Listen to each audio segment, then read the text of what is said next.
Welcome to the Rise Network podcast show, a podcast dedicated to help you reach your dream lifestyle through investing in real estate.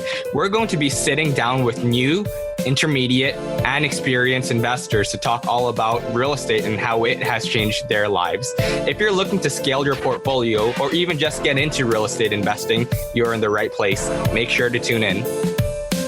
Hello, everyone. You are listening to the Rise Real Estate Investing podcast with your host, Austin. Why do I feel like I'm sorry, Austin Ye. Guys, it's been a long day. With your host, Austin Ye, and Mayu. What's going on, everybody? I was waiting for Mayu to say something first. I was like, wait, no, I say it first. Yeah, that's funny. We've been off our mojo for a bit now. Yeah. Austin, man, what's going on with you? Life is just same old life.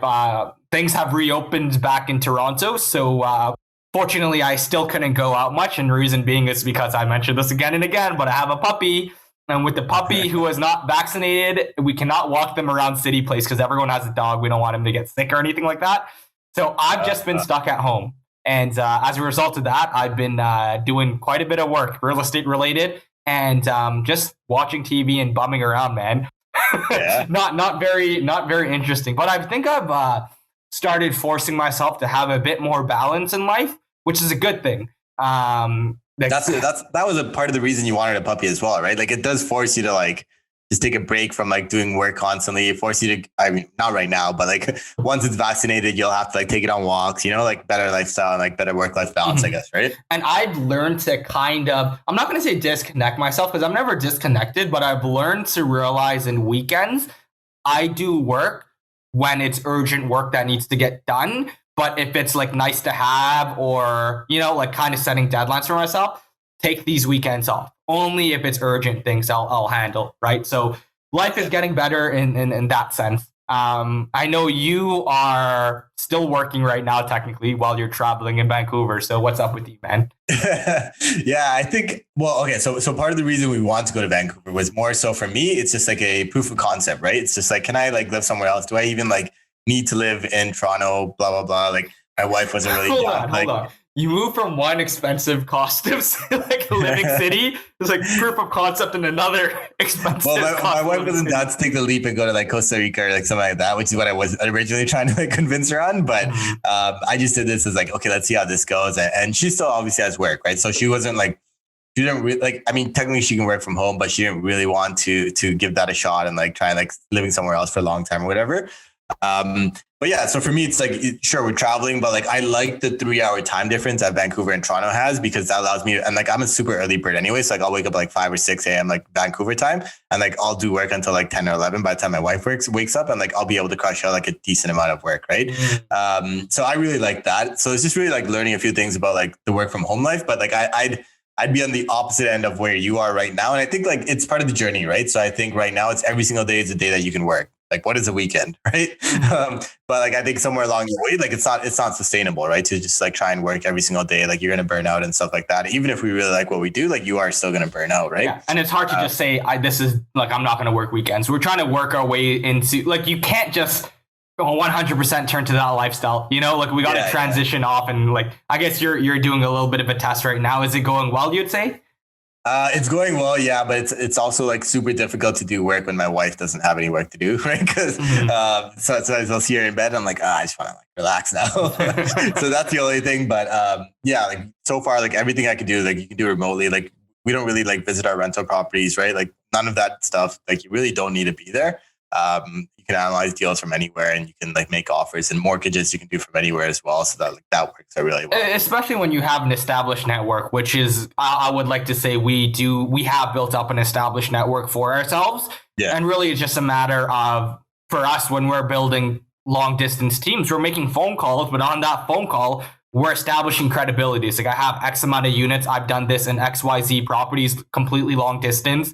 If you are able to help me, I'm able to help you out in ABC ways. For us, fortunately, we have a platform, which, I mean, if realtors are good at what they do, they're investor oriented, so on and so forth, we can share them with our platform in exchange for obviously like kind of like amazing services for us, right? So it's really just about creating a win-win mutual beneficial relationship. And you just never need to be there once you have that pat down. But you do need to take the leap of faith and kind of try that out for the first little bit. For us, at the very least, I think we took the leap of faith, but we would still drive back and forth from Windsor every once in a while when we were uncertain about things.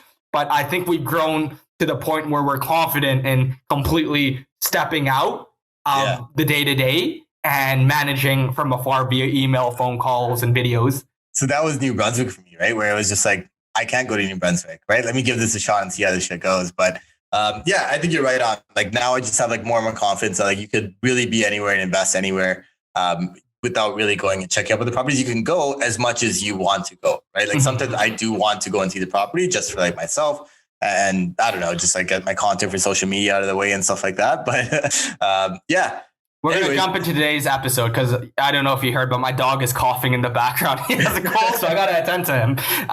But in today's episode, we have a phenomenal guest, Ming Lim of Volition Properties.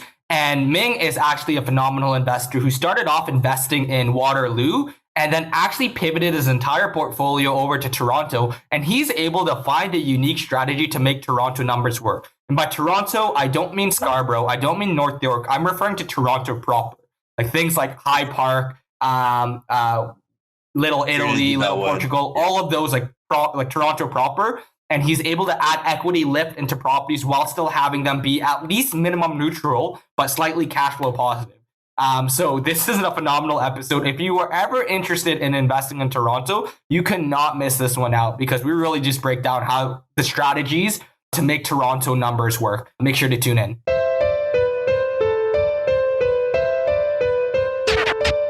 Hello, everyone. Today we are joined with Ming Lim. Ming, how are you doing today? I'm good, man. How are you? We're not too bad. Not too bad. Thank you for joining us. So Ming from Volition Properties, but why don't we get started with how you got started in real estate investing? Because I think a lot of our guests would just love to hear that. You're doing a lot of crazy stuff now today that we're definitely going to get into. But if we just talk about, the first like 0 to 4 or 5 properties that you started investing in, where were they? When was it? And what was that journey like for you? Yeah, happy to talk about that. It's funny, like when I was reading through, before we do these podcasts, everybody sends each other notes and kind of preps a little bit. And I remember I saw something that said like, show a bit of personality. I was like, oh, that's pressure, man. Like, I don't know if I have a very interesting story or a very interesting personality, but I'll tell you what happened. So I was going to school at the time. I was going to Waterloo. That's where I got my undergrad. And my roommates were watching Oprah, and this dude, Robert Kiyosaki, was on there. And I at the time, I didn't know anything about personal finance. I didn't know any of this stuff. So he's talking to Oprah, and he's talking about his new book. This is how old I am, guys. He's talking about his new book at the time, Rich Dad, Poor Dad. That's so funny. That sounds really interesting, right? Yeah. And I like to tell the story like my roommates were watching Oprah, guys. Not that it was me. Right? So anyway, so I was like, oh, sounds cool. I'll go out. I went to Chapters because they were still a thing back then, and bought a book, picked up Rich Dad Poor Dad. I was like, wow, this is amazing, right?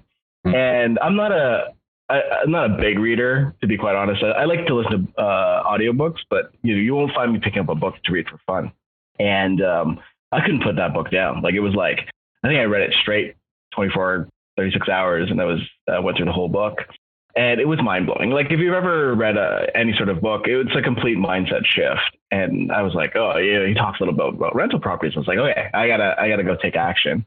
That's kind of mistake number one, because I'm sure like people listening to your podcast today, they're already educating themselves and stuff like that. That's the kind of crew you got.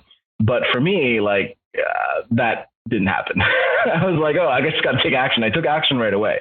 So about a week or 2 weeks after reading that book, I went and bought my first rental property. Wow. And it was all wrong. Yeah. That's very quick. Yeah, because it was really quick. Well, I mean, back I'd saved some money because I just started working, right? Like I just graduated. We're still all living together in our student housing. And I just started my first job at Research in Motion. Sorry, Ming, when was this? Like when roughly? 01.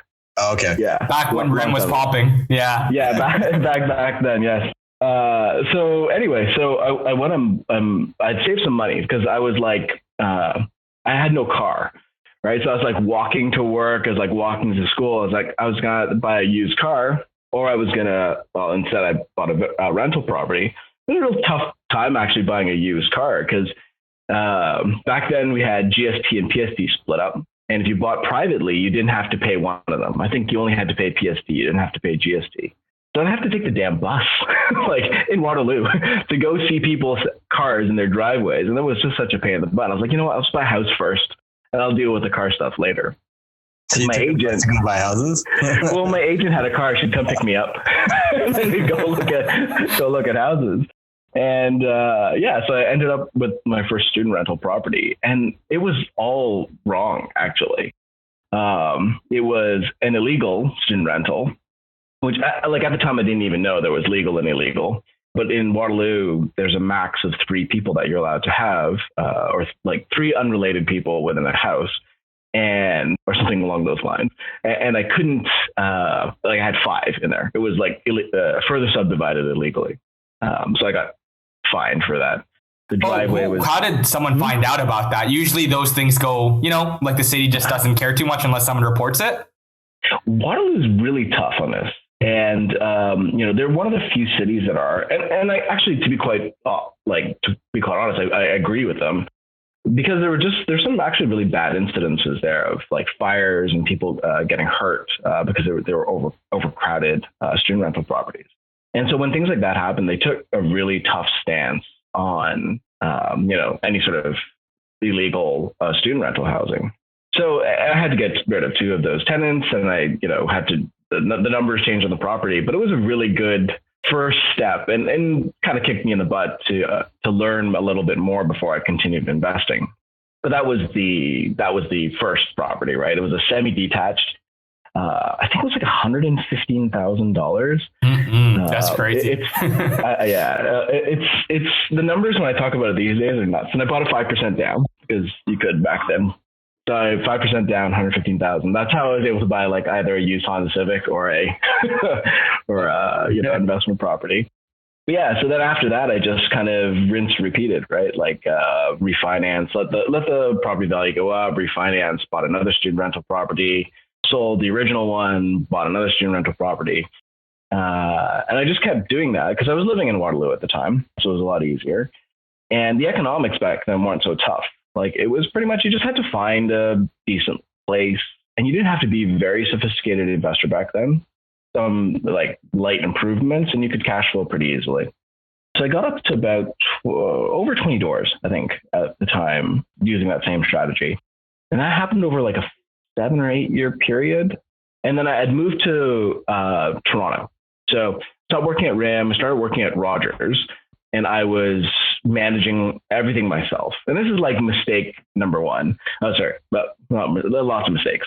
One of the big mistakes though, was like I didn't network and I didn't really educate myself in the beginning. And like, so kudos to all your listeners because they're already on that path of education and of networking. But I didn't in the beginning, and I didn't see the value or the power in it, which is like a massive, massive mistake, because I got to this point where I had all these properties and I was like, I hate this. Like, this is awful. I'm spending all my free time managing these things. I'm spending my evenings and my weekends working on these properties. Did you have a local property manager or no? You were still doing everything from Toronto? I tried, but it was not a great experience. Like I tried actually multiple property managers. And this is kind of the thing, a little side note here, but what I find a lot of times with property management is they're almost like victims of their own success, right? They start off a certain size. They can give you lots of attention. They're renting out your properties for you. They're on top of the tenant issues. But then because they're good, they get referenced and they start growing. And then when they scale, they just can't scale well. Different people are brought on and they just, and then they start becoming investors themselves, and they're going to take care of their own before they take care of you, right? Mm-hmm. And that happened to me actually 3 times with 3 different property managers. So I ended up kind of managing everything myself, and that sucked, right? Students are not bad renters; they're just not. Home care and paying rent on time are just not top of mind for them, right? They've got, and they don't think for themselves. They're going to call you before they try to go on Google and just exactly. And it's not the most important thing in their life right now, right? They've got midterms, they've got the exams, projects, all this other stuff. They don't know if it's June 1st or whatever. They just know they've got 5 days until they've got to get that paper in, right? So I remember like the first of the month would roll around. like 75% of my tenants wouldn't have paid rent. And I always would have to like chase them down. They're really nice. They all pay rent, but it's just not top of mind for them. Right. And, I was like, okay, I'm going to get out of this because real estate investing, not my thing. But luckily, before I actually quit, I said, okay, you know what? I'm going to try to educate myself and network the crap out of things before I go and liquidate my portfolio. And so I went on meetup.com, and I like set a search radius, I think of basically like a 1 hour drive. And I went to every single meetup that I could find, every single networking event, and I got on every single board I could find, tried to read every single book. And I was going through this So this is now like 2010 time? 2010 time? Yeah, probably around 2010 now. Okay. And I'm going to like every meetup, like 2 or 3 a week. And then I'm having like follow-up conversations with people. And that's actually where I met my now business partners. And I happened to buy 1 or 2 properties in Toronto as well. It's like a condo and a duplex. Through meeting my business partners, they're like, okay, well, they were experiencing the same thing. They had actually, funnily enough, invested in Sudbury, invested in Edmonton, some of these other places where cap rates are higher. And they're like, man, this was like not the dream, right? Like there's some major issues with their tenants.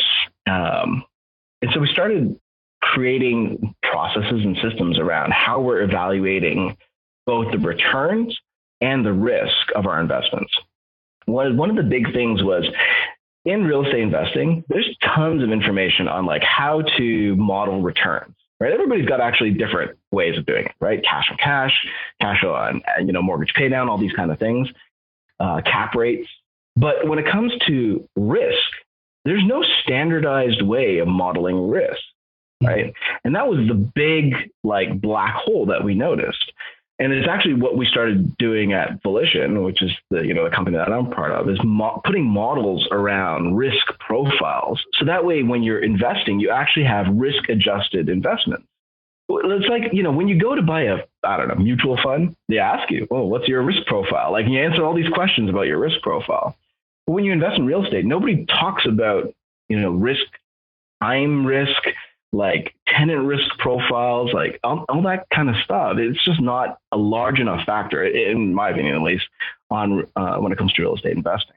So, after we had done some of this work, I looked at my portfolio and I was like, one, the returns I was getting from my properties in Toronto were higher. So while my cash on cash return on my Waterloo properties was significantly better, cash on cash still accounted for a very small part of the overall return on the investment, right? Especially when I started to factor in cash on appreciation and cash on rental lift, if that's what you want to call it, right? When I started to renovate, I was getting higher lift on some of my Toronto properties than I was on some of my Waterloo properties. And this had to do with ARVs in neighborhoods and stuff that I would later understand further later on. But, the returns were stronger in Toronto. So that was one of the big things that started making me shift my portfolio.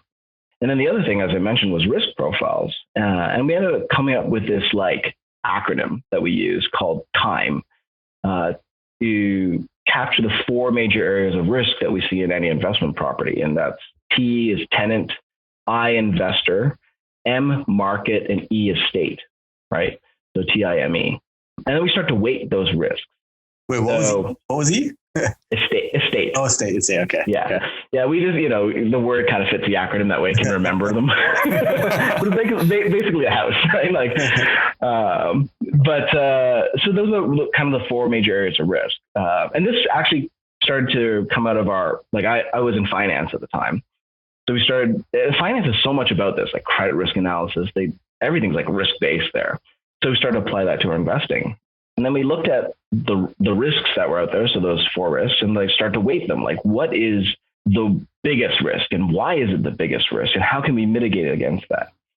And so when we're looking at those 4 risks, tenant, investor, market, estate, tenant is by far the biggest risk, right? Mm-hmm. And that is because of the rules of the game, the construct that we play in. I'm an Ontario investor, and in Ontario, the tenant. The laws are very tenant friendly, right? You get a bad tenant in there, it's not paying rent. it's tough to get them out, right? You need to establish a case before you'll be able to get them out there. Very different from like Alberta, right? Where the turnaround time is quite quick. You're talking about weeks before somebody's out. And I had somebody who didn't pay rent, and it was like 6 months before I was able to get them out of my place. So, based on those laws, tenants, let me back up. Tenants also define how much you can increase and decrease rent by, right? Like if I have a tenant in my property, we're rent controlled, right? I can only increase my rents by certain amounts.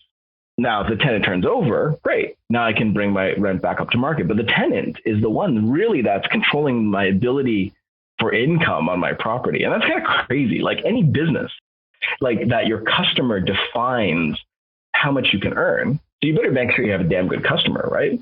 So that's what we start to look at. It's like, okay, so we got tenant risk here. It's a big risk. How do we find the best tenant? And that was like a tough question because like, I don't think any of us really knew what the best tenant was. We had in our heads different ideas. I don't think we really knew what a best tenant was. So we started doing some research, looking at our own data, looking at other investors.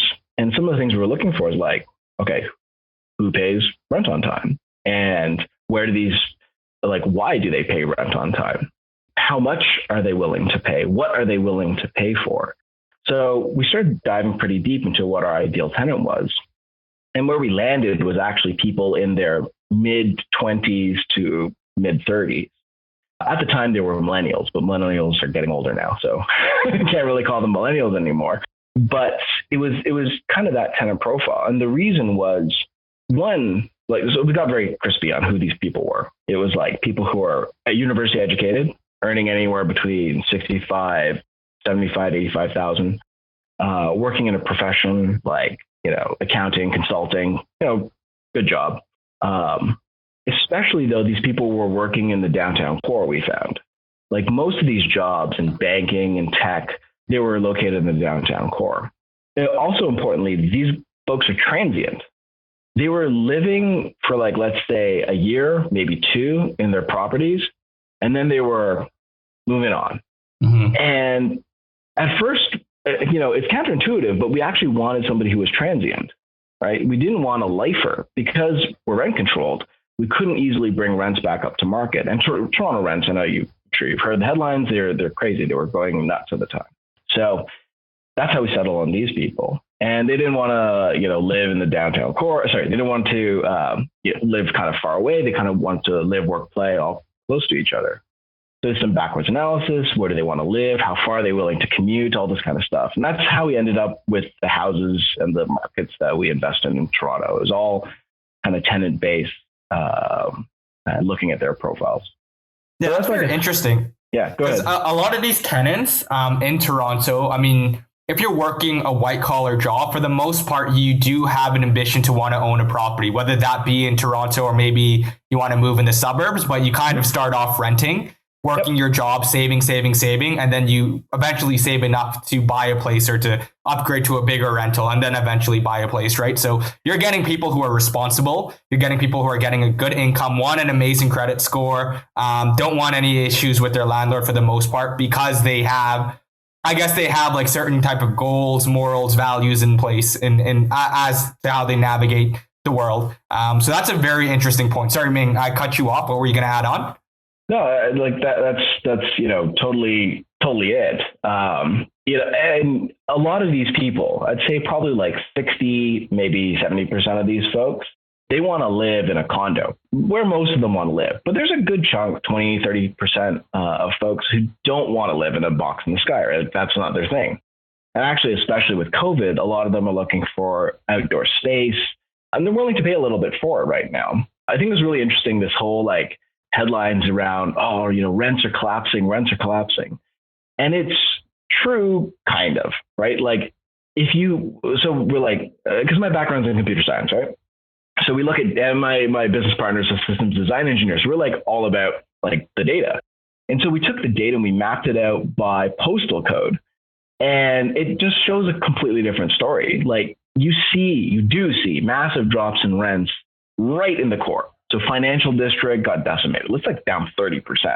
and like very small units, studios, very small 1 bedrooms, no balconies. These things definitely got decimated during COVID, but people didn't leave the city. They just went to more space. They moved to, just 2 or 3 postal codes outside where you're talking about low-rise buildings with balconies, or these converted triplexes, which we do, which have backyards, outdoor amenities. People didn't want to leave the convenience of the city. They just wanted some breathing space and not to have to wait 50 minutes for a bloody elevator, right? So like that's really what we saw when we started looking at the data, not an exodus from the city. Yeah, and I definitely agree with you on that point. A lot of people overemphasize the impact of things, and then when things go back to normal, it's always human nature to overemphasize impact when there's good or bad news. One thing I did want to quickly touch on is you mentioned that like you're taking risk-adjusted returns. Well, for the majority of investors, we think of Toronto as a cash flow negative market.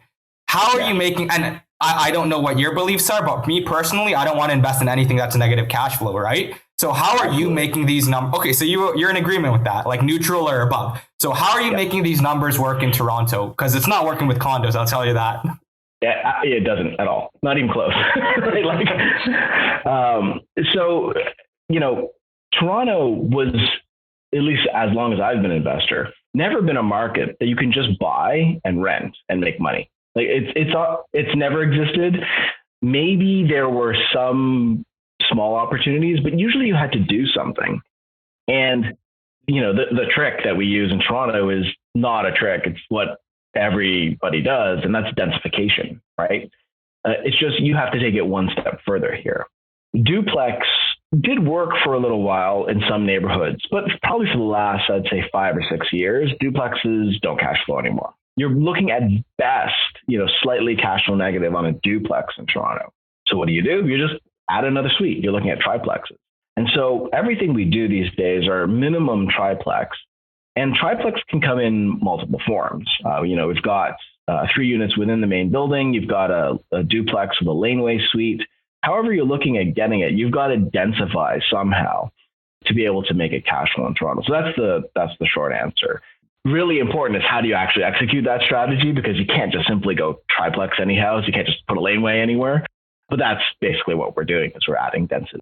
Yes. So Ming, I'm curious now, when we talk about like ROI, and I'm sure the ROI that you guys are getting is significant, but what do the numbers look like on a project like that? Because I think a lot of people, Toronto, illegal non-conforming units is 90% of the inventory out there, right? So what do the numbers look like on your end when you guys are like, no one's putting in a laneway suite that's like illegal, because that would be crazy high risk, right? But what do the numbers look like on your end? Because you're probably buying what in today's market, single family house is easy, like $1 million, at least for like a bungalow. Easy. Yeah. So, not gonna lie, it is expensive investing now. And I think at, one time it was probably, you could get into this model. But what we do these days with our investors, we work them through kind of step by step to get them to the point where they're at triplexes. A few people go in themselves, but some do. I'd say maybe like 40 to 50% of our clients go right to the triplex. So some numbers around this. It really varies quite highly based on what the end goal of the property is. And what I mean by that is, if you are coming in with a duplex plus laneway, or let's say you're doing a duplex plus 1 illegal unit, or you're doing a fully legal triplex, I'm going to start at a different starting point depending on what the end goal is. So if I'm just doing a duplex, I don't need a high ARV.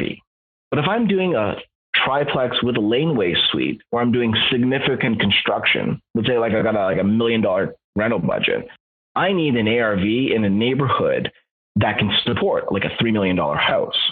So the only way I'm going to do that is by buying in a good neighborhood, which means my starting point is a lot higher. Because does that make sense? Like I have to buy in like Trinity Bellwoods, for example. I can't go buy in like, Dufferin Grove and expect a $3 million ARV. So my purchase price becomes higher depending on how much construction I have to put in. So let me give you some ranges. They're really big ranges. This is why. So as low as $1 million, let's say you're getting it. Because at any of these neighborhoods, if I'm going to do conversion, they have to be good enough neighborhoods, and they're never going to be much cheaper than about 1.1 entry level, all the way up to about 1.6 to 1.7 on the acquisition, right? And renovation budgets are going to be anywhere between, let's just talk about, fully legal. A fully legal triplex conversion costs about $400, $450, anywhere up in renovations. Yeah. Okay. Anywhere up to like, $800, $900, over $1 million, depending on how big of a renovation it ends up being, right? So it's a pretty wide range, but it really depends on the details of the strategy. When we talk about a single family around 1.1 to 1.6, are we talking about a 2-story 1950s type house, or are we talking about a 1970s type bungalow? Like, what type of properties are these that you're looking at? Yeah, so nothing in the Toronto core is even that new. So pretty much every property we're looking at is about 100 years old, right? There are some that are slightly newer, maybe built in about the 50s, but we're talking about like, neighborhoods like Little Italy, Dovercourt, Wallace Emerson, Little Portugal, Trinity Bellwoods, Annex. So these are neighborhoods that have been established for like 100 years now, right? So when we're looking at properties there, they're like old Victorians, whatever those houses were called after the Victorian and before mid-century. I don't know the name of that style, but like those kind of homes, all within the early turn of the century is pretty much what we're looking at. Okay, so they already have the 2 floors, which is, I guess when you say a triplex, you're talking about like basement, main floor, and then second floor. And it already has a second floor on it. Okay. Yeah. So the properties, I mean, they vary, but generally we're trying to look for as much square footage as possible, because when we start doing top-ups or extensions, things like that, it gets expensive, right? And if we can keep it to an interior renovation, that's always going to be best. Now we can add a little bit square footage wise, a small extension maybe on the second or third floor, but we don't want to be like expanding foundations. That can just blow our budget out of the water. So if you're buying at like 1.1, 1.2, and then you're spending about 400, let's just call it 500 for argument's sake here, then you're all in about 1.6 million. What type of ARVs are you getting on these numbers? It depends, but we're shooting for ARVs, like high 1s to low 2s on something like that. Okay, right. So you're getting that's a good chunk of your capital actually, because if you end up at 2 million, you're almost at a full burn. So actually, let's talk about the borrowing capacity. Because who can qualify for like $3 million in a mortgage, right? Without like an insane salary, or you're a business owner. So absolutely. There? And I love these questions because these are more sophisticated questions. Because a lot of people just look at the model and like, oh yeah, I'll just like refinance the $2 million. But you're right. So what do people do? One of the strategies we have is, well, one, you have to do this legally, because one of the strategies we have, a lot of people do these illegally. We don't encourage that. Because it actually limits your ability to exit.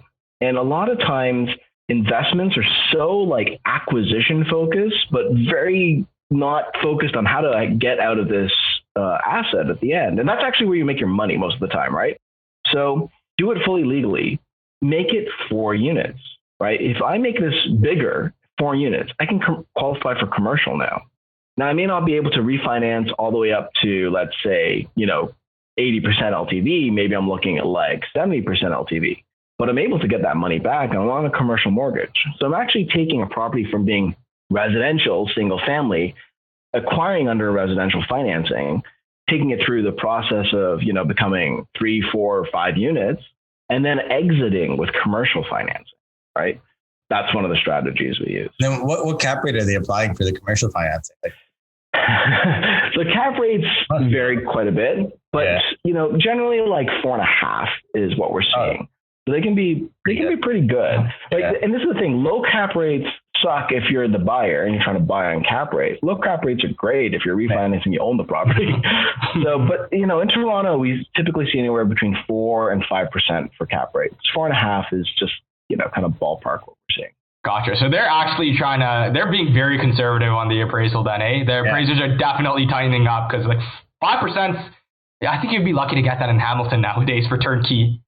Oh yeah. That's crazy. But I think it might also be the asset class, right? We're not talking about like large apartment buildings where like all those like REITs and stuff are buying at like 3, 4 caps, right? These are like smaller buildings. So like the cap rate should be a little bit higher, but yeah. And this is one of the things one of the nice things about the exit, and one of the reasons why we keep it around 3, 4, maybe 5, is it gives us multiple exits, right? So one, we can refinance, we can hold on to it and grow our portfolios. But two, if I'm doing, let's say, a legal duplex with a laneway suite, I can turn around and send that to an end user. And one of the nice things about being able to do that is, let's say you're selling now where the market is absolutely crazy on single family homes. You're able to capture that, right? Because a normal person could see themselves in a house with a laneway suite, maybe renting out the basement. Maybe they use the laneway suite for, themselves or whatever, an office. But you could find an end user, some rich guy, right, with lots of money to purchase this home. There's tons of those kind of people in Toronto. And you're able to capture a quickly rising market on the exit versus having to sell to another investor, right? Like it just, investors only account for like 5 to 7% of all market transactions. If I'm investing with an exit in mind, I want to capture that other 95% of people who could potentially be buying property. So we don't want to turn it too income property like and then cut those people out. Mm-hmm. Mm-hmm. So when you're converting it to these like triplexes, let's stick with triplexes. That I feel like that'd be the lowest cost option. Mm-hmm. Are you able to make the properties cash flow? Because at a 1.6, your mortgage maybe what, like $6,000 to $7,000 or something like that. Yeah. So rents can, it's Toronto, so rents can be pretty crazy. What we're seeing, let's say your fully done asset is like, I don't know, you're doing a light right out on this place.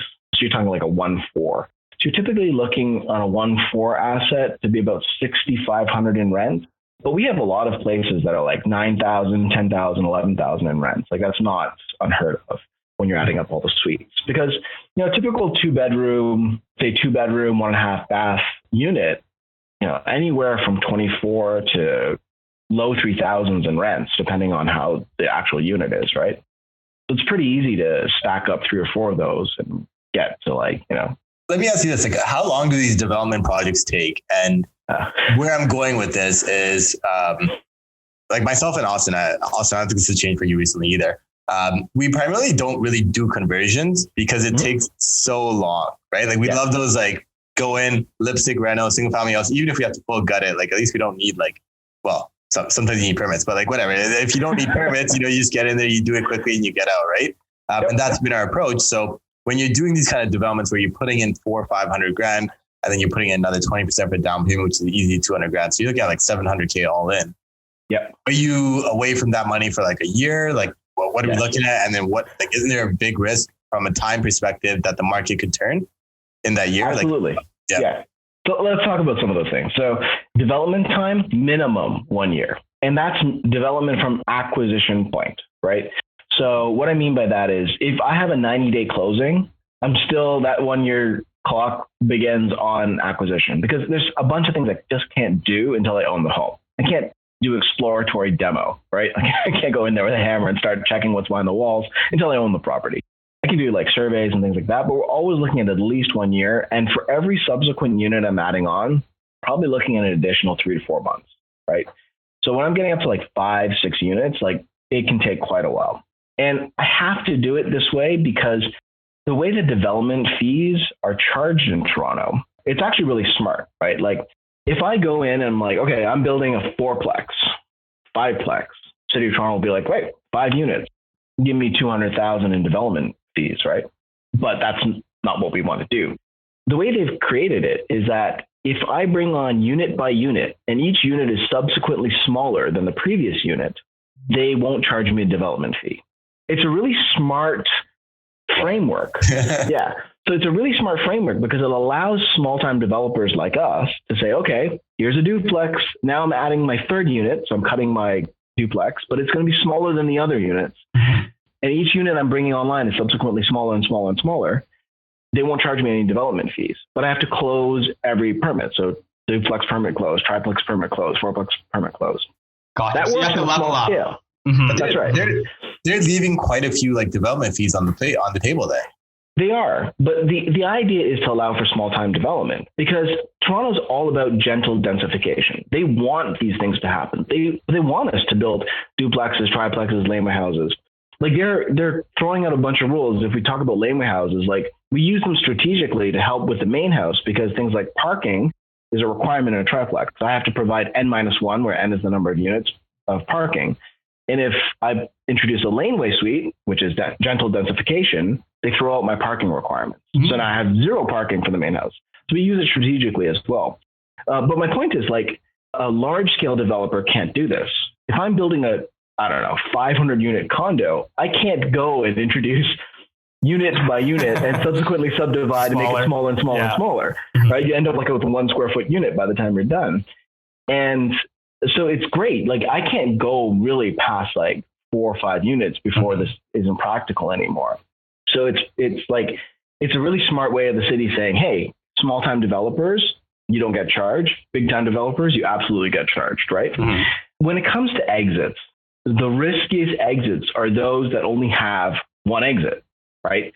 If I'm doing a flip, and I'm sure you guys have experience in this, if my whole business case is around a flip, if the market changes on time that I'm exiting from that flip, I'm screwed, right?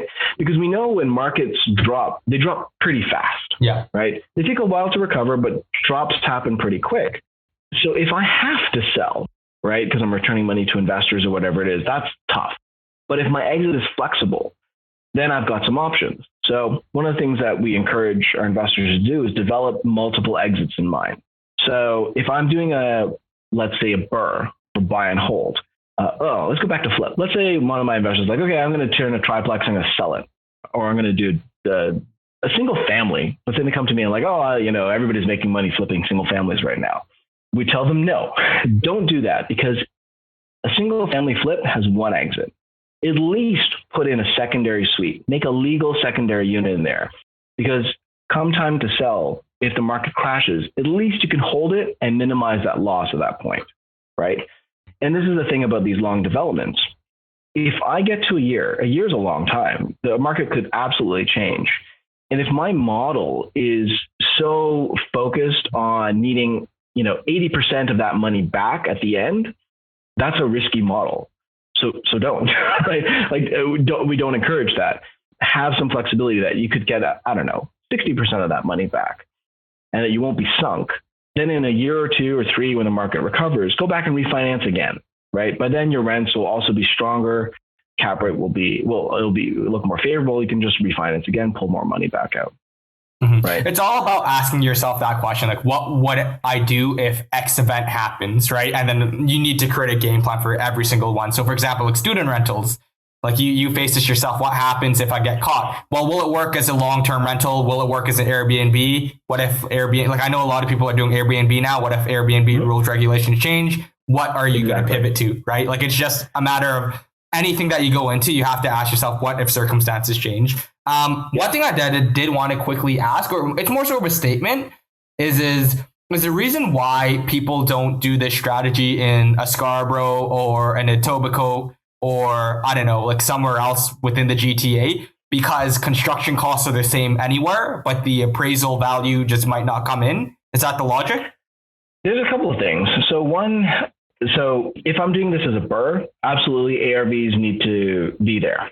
And one of the problems when we get into suburbia, and not even like suburbia, just the outskirts of Toronto even, is that the homes are all the same.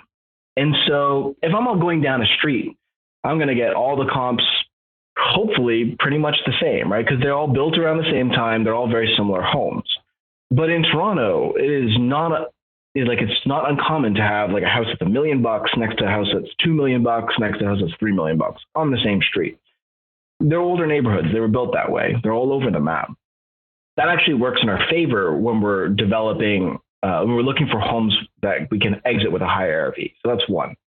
Two is the rents start to drop off pretty drastically. And this was part of the research we did. When we start to get about 25 to 30 minutes from the downtown core, and this is driven by people in their 20s and 30s, right?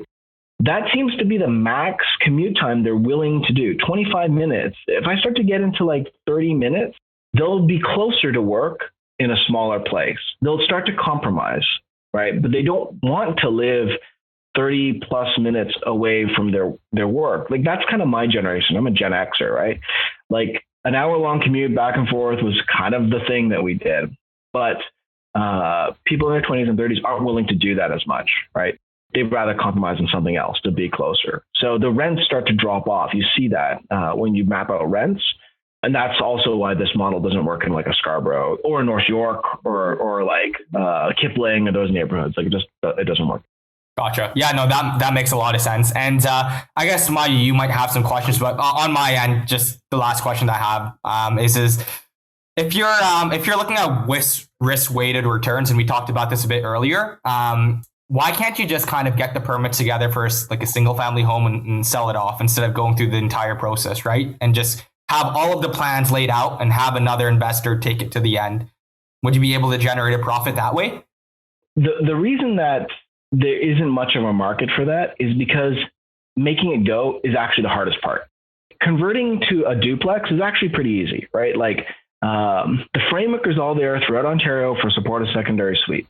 And Toronto has lots of stuff on how to create a secondary suite. So selling it off to another investor as a secondary suite is easy. But a triplex, to get to legal triplex status, I actually have to close the secondary suite permit first and then open up a new permit for triplex. And actually, by the time I'm at that point, 90%, 95% of the construction is done. So I might as well take it that last 5, 10%, finish it off, and then sell it as completed.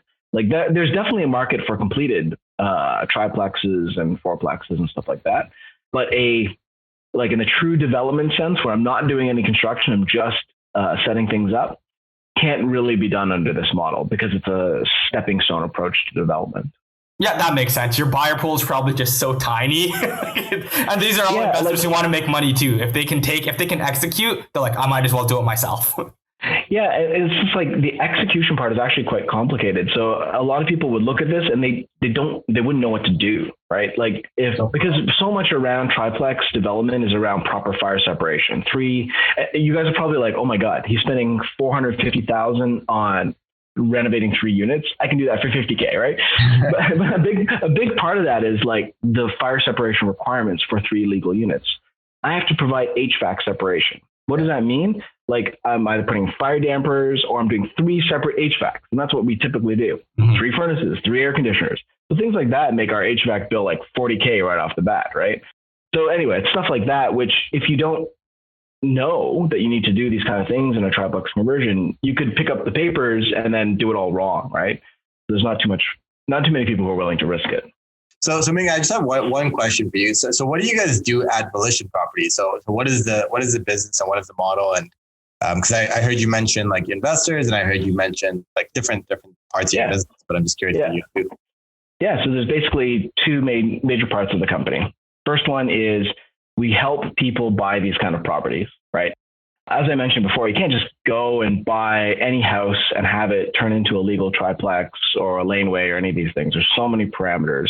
Laneways add a completely another layer of complication. And we actually just did an article with HGTV trying to define all the things you need in there, and they cut out like 90% of it because it was like really boring crap.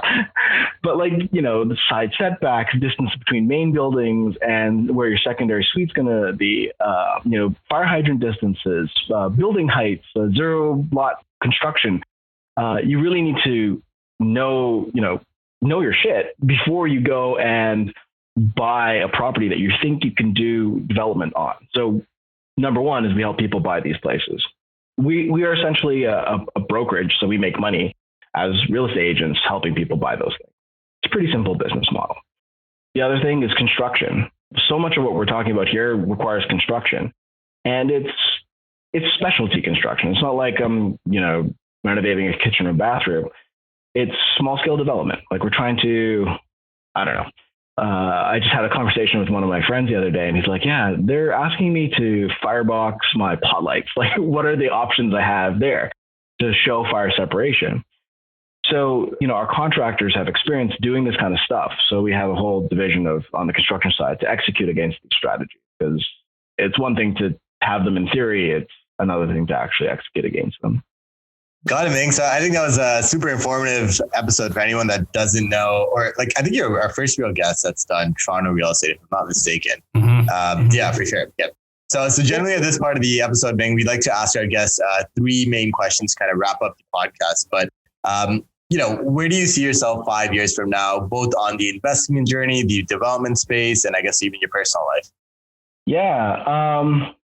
So the construction side of the company is, I'd say there's been a renewed focus on it, because it was more like we had it to solve the investment problem before. Like, oh, you want to buy a triplex? Okay, we'll help you with the construction side.